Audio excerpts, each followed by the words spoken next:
Ça n'a pas été une année très facile, mais on n'a jamais baissé les bras. Ça a été dur de marquer. Ensuite, vous avez été très heureux, mais ça a duré que 4 minutes. Oui, en effet, c'est ce qui se passe dans le football. On savait qu'on avait marqué, et puis on est face à une équipe qui défend très très bien, donc il faut rester calme. Et finalement, on a laissé des espaces. Jan Oblak a été très bon ce soir. Oui, c'est vrai, c'est un très bon gardien, c'est un grand gardien. Il se débrouille très très bien. Donc c'est très agréable de jouer contre de très bons gardiens. Se vean mejor que ellos. No sé si esos comentarios te motivan especialmente. Il y a beaucoup de commentaires, on parle beaucoup d'un éventuel départ. Moi je rentre voir ma famille, pour pouvoir profiter de ma famille, et je suis toujours très heureux de jouer sur le terrain. Il y a encore 2 ans de contrat et je compte honorer ce contrat. Merci beaucoup. Quelle heure on avance ainsi le gardien du Real Madrid qui succédait à Antoine Griezmann. Bon les amis, bon passage, bon anniversaire à la fille, hein, la petite Mia, la fille d'Antoine Griezmann, célébration particulière pour la petite fille d'Antoine. Un partout, bravo Omar. Oui, bravo Omar. Bravo Omar. Bravo Omar. Omar, juste, on a parlé des 2 gardiens avant le match, c'était le cas. On a parlé des 2 buteurs, c'était le cas. On n'a pas, on ne pensait pas que tu allais avoir raison. Moi l'homme du match, j'oublie Marcelo, je mets Omar, du coup. Ah oui, bon, on revoit les actions donc avec ce but une nouvelle fois. Bon, voilà, regarde, juste le visage de Zinedine Zidane qui offre le reflet de la qualité une nouvelle fois de ce joueur. Quel appel de balle. Voilà, quel appel de balle. C'est impressionnant parce que le défenseur, il regarde le ballon. Cristiano, il a le défenseur devant lui et le ballon. Il fait appel pour aller au premier poteau. Il s'arrête, il va au deuxième. Magnifique geste. L'égalisation. Très bien joué de la part de l'Atlético parce que là, éviter la sortie de Navas. Et encore, Griezmann continue en forme et marque le but. Voilà, on voit que c'est... Et ça passe hein, entre les jambes. Ouais. Un partout score final, cela signifie, Benjamin l'a souligné, que la dernière victoire du Real Madrid remonte dans un derby à la maison à 2012 les amis. 2012. 2 points sur les 15 derniers sur les derbys à la maison pour le Real Madrid. 2 points seulement, avec 2 matchs nuls. Comme quoi, voilà, l'Atlético réussit son pari en venant jouer ici avec la formation del Cholo Simeone. Caméra isolée Beansport, Sony, Mehdi, Diego Costa, Antoine Griezmann, Cristiano Ronaldo. Par qui voulez-vous commencer? Griezmann. Griezmann, allez, les images d'Antoine Griezmann sur ce match, il était élu, on l'avait évoqué ensemble, meilleur joueur de la dernière journée de Ligue Europa avec des buts superbes face au Sporting Portugal, très attendu, homme de 2018 comme Cristiano, les 2 ont marqué. On l'a senti à la fin fatigué, hein. Il cherchait de l'énergie. Hein. Et... Oui, il cherchait l'énergie. C'est que sa deuxième période était mieux, effectivement, pas parce qu'il a marqué, mais parce qu'il était plus en jambes. Il a pas mal donné de première période, première mi-temps, pour essayer de trouver ses espaces, de trouver une solution. Il a trouvé un deuxième, il a marqué. Sa deuxième période était vraiment très très intéressante. Mehdi. Je pense qu'on l'a vu bien entre les lignes, recevoir plus le ballon en deuxième mi-temps, d'essayer un petit peu plus de donner du lien à l'équipe, de recevoir, de faire remonter le ballon. Donc bon, ils ont souffert en deuxième mi-temps, mais bon, on voit sur l'action du but, hein, ce qui fait très bien la passe entre les jambes, et puis surtout il suit derrière, c'est ce qui lui permet de mettre ce but. Omar, la performance d'Antoine Griezmann, si vous aviez encore un mot à nous livrer, vous l'avez fait dans la rencontre déjà. Très bonne parce que je dis qu'aujourd'hui il a été utilisé dans l'aspect à garder la balle 2-3 fois. Il aurait pu aller tout seul dans le jeu des jambes. Non, il a temporisé. On l'a vu dans une 2 jouer dans des périmètres assez courts où il y a des jambes des adversaires. Il s'en sort toujours. C'est là où on dit que c'est un joueur assez complet parce qu'il peut se débrouiller, soit jouer en rupture, en faisant des appels un peu plus profonds, mais aussi lorsqu'il faut être subtil et délicat. Sa patte à gauche, elle est très bien soignée. Est-ce que vous avez vu la Junior dans les buts? Junior Ronaldo qui, vous savez, quand on était petit, on a les manches longs et quand on va gardien, on tire là comme ça pour se faire des gants avec les manches. Allez, boum, penalty. C'est dedans pour le fiston. Voyons justement les images du papa.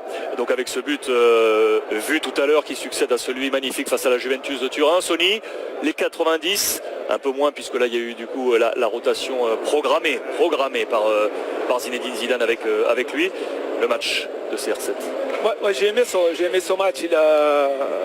Après, c'est pas évident de faire un match complet après ce qu'il devait faire contre la Juve, même si c'est Cristiano Ronaldo, il y a des émotions et on attend énormément de lui. Et là, il est là, il a marqué son but, il a fait son travail, il a fait son taf et après il est sorti pour reposer exactement pour ce match contre la Juve. Il y a eu des moments où il était surpris, c'est surtout le premier mi-temps, il y a un centre, le ballon il vient au deuxième poteau, il est surpris par le ballon. Il a essayé de jouer beaucoup avec ses partenaires en s'excusant parce qu'il a fait des mauvais choix. Et là, ça sortit la rentrée de Karim Benzema.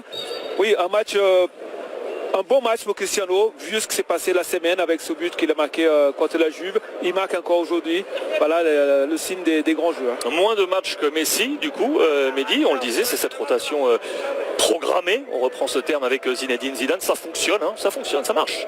Moi je pense que vraiment aujourd'hui il a répondu présent où on l'attendait, c'est-à-dire qu'il était encore une fois décisif, il a réussi à mettre un but, je l'ai trouvé plus participatif dans le jeu que sur d'autres matchs, donc voilà, encore on voit vraiment que devant il ne pardonne pas, appel contre appel, et c'est pas un ballon facile et il arrive à la mettre au fond. On va demander à Omar, l'Argentin, de donner une petite note à l'hispano-brésilien. Diego Costa, caméra isolée également, beIN Sport sur l'attaquant de l'Atlético Madrid, comment l'avez-vous trouvé, Omar? Non, moi... Moins bagarreur. Oui, voilà, moins dans la friction. 2-3 fois, il a même en premier mi-temps contre Varane, il n'a pas été... On ne s'est pas créé une occasion, celle-ci, regardez, il ne va pas choisir de venir rentrer à l'intérieur, agresser son défenseur. Souvent, il a été aussi, voilà, là, il fait une prise de balle à contresens. Quelque part, je crois qu'il a étudié un peu trop, il a réfléchi trop sa participation. Alors qu'on sait que c'est quand même un joueur d'instinct, de friction, il s'est nourri un peu plus que le duel soit un élément quand même important. On finit sur la petite image là quand même. Bon. Il nous a marqué ça. MVP, on était sur Marcelo lors de la première période, est-ce que vous restez sur ce Marcelo sur l'ensemble du match, messieurs? Je veux changer. Ah. Je veux changer. Varane a fait une deuxième période extraordinaire. Dans la lecture de jeu, les ballons qu'il essayait de jouer dans son dos, il a coupé toutes les trajectoires. Techniquement, il était à la relance, c'était parfait. Oui, Varane pour moi, il a fait une meilleure deuxième mi-temps que Marcelo. Varane pour Sony. Mehdi. Moi je reste sur Marcelo. Je pense qu'on est vraiment offensivement il fait la différence pour moi. Ils sont beaucoup plus profonds côté gauche, le Real Madrid, et puis on a vu encore un super geste technique en deuxième mi-temps et le de Pigeon. Pour moi c'est vraiment, il avait vraiment fait un bon match. Omar, Marcelo. Évidemment, oui. Marcelo, il nous a fourni. Oui, quand encore une fois, on dit quelle audace. Et puis il a la notion du plaisir. 2-3 fois, on regarde son visage, il a cette petite tête d'ordinaire pour lui, mais ce qu'il fait, c'est ultra extraordinaire. Et pourvu que ça continue, parce que ça reste quand même pour moi le latéral le plus fort qui a existé depuis déjà une bonne décennie. On verra tout ça, n'oubliez pas, tout ça on fait le point complet sur le championnat espagnol et les autres championnats européens avec l'Allemagne, l'Italie et la Turquie tout à l'heure avec toutes les équipes d'Anne-Laure Bonnet pour le club Europe, alors qu'El Cholo Simeone sera avec nous dans quelques petites secondes auprès des équipes BIN. On est bien d'accord, on a là aussi les rendez-vous à rappeler, les rendez-vous européens avec le match mardi côté beIN Sport. On inverse là, ça sera mercredi pour le match du Real Madrid face à la Juventus de Turin. Les matchs Manchester City et Barça, Roma à suivre sur nos antennes, ce sera donc mardi, et on inverse. On file dans la zone mixte, on va retrouver Aurore. Vitolo est avec vous. Aurore. Hola, buenas tardes. Un punto más, un partido más. Un point en plus, un match en plus, est-ce que c'est bien pour cette deuxième place? Nous, on essaye toujours de surclasser le Real Madrid. mais Barcelone va rester en tête. Et c'est vrai que c'était difficile, mais maintenant le Barcelone a pris de large, donc ça va être très difficile pour le championnat. Mais sur le terrain, l'équipe essaie toujours de gagner. Et nous, même si on ne peut plus prétendre au titre, ce qui est important, c'est cette place de deuxième. Et comment tu t'es senti? J'espérais avoir plus de temps de jeu quand je suis arrivé, mais au final, c'est l'entraîneur qui décide. Et ce qu'il faut faire, c'est continuer à s'entraîner, à se battre, match après match. Et mon objectif, c'est de continuer à m'entraîner pour pouvoir bien terminer cette saison. Est-ce que c'était très difficile avec cette fatigue?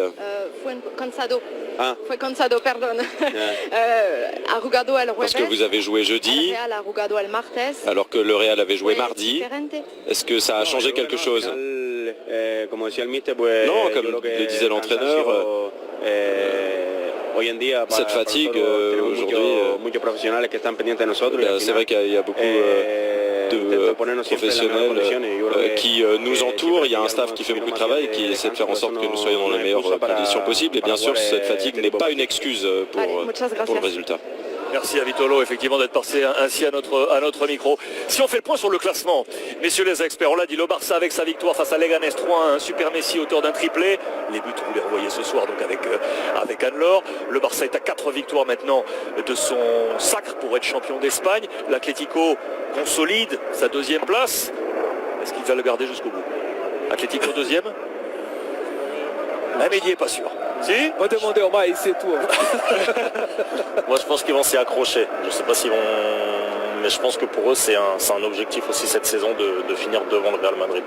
Donc Atlético, deuxième pour l'instant, 68 points. Le Real, troisième, 64. Le FC Valence, 62 points. Et le Betis Séville. Ça fait bien longtemps qu'on n'avait pas vu le Betis Séville à cette position après l'échec du FC Séville. Sony, Atlético 2. Si l'arbitre de ce match-là, c'est le Barça, l'Atlético va finir deuxième.